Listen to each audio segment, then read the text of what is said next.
Hi, I'm Bob Bakkila, and today I'd like to share a little bit of my strategies and techniques using Rapala's DT-6. The Rapala DT-6 has a unique motion, mostly because of the balsa that Rapala has designed into the body of this bait. As you're reeling the bait in, the lip on this bait is fighting down, pulling the bait down as the balsa, being buoyant, wants to pull the bait up, so then it actually gets this nice tight wobble to it. In the spring, where this bait really shines, when you've had that first weed growth in the season, up in shallow water, you say 2 to 6 foot, the weeds are a little bit more sparse, so you're able to get this bait through the sparse weeds to contact the fish. And as that weed growth starts to come up, later on, spring, early summer, this bait still does well when you push on out to the weed line and pull it parallel with the weed line. I'd like to say that, I've probably caught more bass on this DT series than any other bait I ever used, and it's true. This is one of the baits, I know you all have one. It's my top-notch favorite for all season, and the reason is because it catches fish. It catches fish from spring, summer to fall. The nice thing about summer fishing is the weed growth. The weed growth is pushed out, it's probably at its max now, in height and thickness, and a lot of these fish have actually gravitated towards that edge, the same thing, for that cover.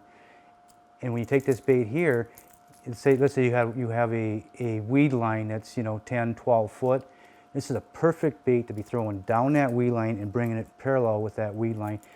That's just a natural ambush point for all these bass. It's just one of those things, at that time of year, most of your fish have gravitated out to that weed line. Yeah.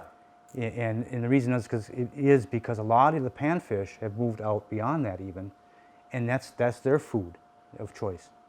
So that's where I'll target the fish, is on that weed line, because as that bait's passing down that weed line, these fish are tucked right at the edge inside that weed as an ambush point, and as the bait goes by, they either take it or it's gone. They have to take it.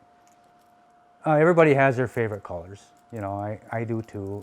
Mine are more of the, probably not this so much, but a fire tiger is probably my all-around favorite color. It seems to consistently produce more fish.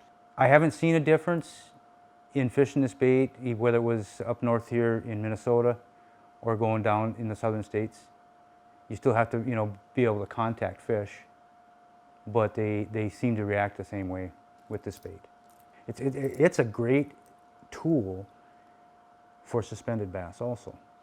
I had times where I go out and find suspended bluegills, let's say in 15 feet of water. They'd be, maybe 6, 8 feet down, and I would throw this bait where it would be right at their bottom level, and I'd have largemouth that would come up from underneath that were actually been feeding on those sunfish, come up and take this bait. In the summertime, when these fish move out off that break line, off that weed line, what's happening is those sunfish have moved out and they're suspended up, because that's where their forage is up high at this time, high up in that water column. And a lot of those bass that have been on that weed line have pulled out under, in open water, underneath those schools of sunfish.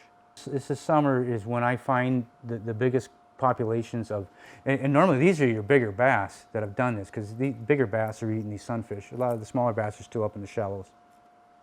But this is a great bait to go out there and attack those largemouth. And in fall, you start to see the change. The leaves are changing color, the weeds starting to die off, the water temps are starting to drop. And this bait does very well when the water temp gets down around 50 degrees. I especially like it on river situations for smallmouth bass. The smallmouth bass are moving to their winter haunts, and you start contacting them in shallow water to start. They're usually in that 3 to 5 foot of water, and this bait does very well at banging the bottom to attract those big smallmouth.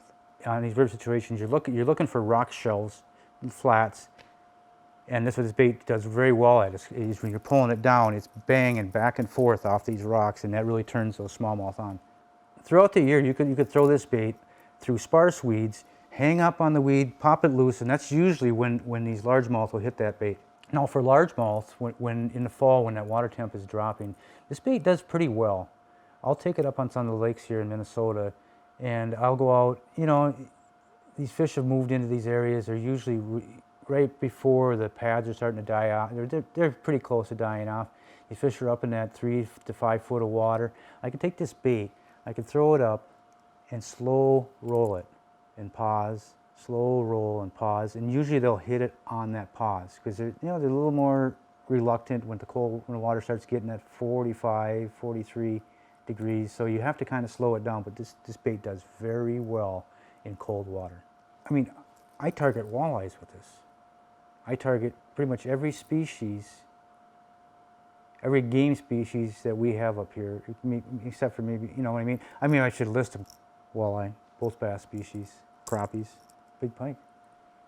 Last year before, we went out and we annihilated the smallmouth, you know, like remember I showed Babe on this bait, to go take a bait like the Rapala DT-6 and catch 25 smallmouth between 4.5 and 5.5 pounds. That's amazing in my mind. I went out with my nephew on a lake that he's been fishing that I'd never fished. He wanted me to go with him to help me figure out the lake. It was a 100-acre lake, it's a small little lake. We went out, we caught, you know, I don't know, we probably caught 25, 30 bass. Nothing monster, probably 3.5 pounds is probably the biggest one. Throwing this bait. Then we started exploring the shoreline down by the landing, and I happened to hook into something. He laughed because he thought, oh, you got a log. I mean, I'm reeling, it's not fighting hardly, you got a log, and all of a sudden I pull it up and he sees it. It's like, oh, geez, it's a big pike. We fought it for a little bit, pulled it in, got it in the net, barely got in the net because he didn't have a very big net, but actually pulled in a 25-pound pike on this little guy right here. It was amazing, on a small lake that I never fished before. I'll tell you, I go on multiple lakes up here, and I fish a lot of multi-species tournaments where I have to get pike, walleye, and bass for these tournaments. And I can go do it with this bait right here, and I've done it many times. This is my first time doing this on camera, and hopefully you like this, and I'll be back with more. This has been my opinion. I know you all have your own. Comment below, and please subscribe.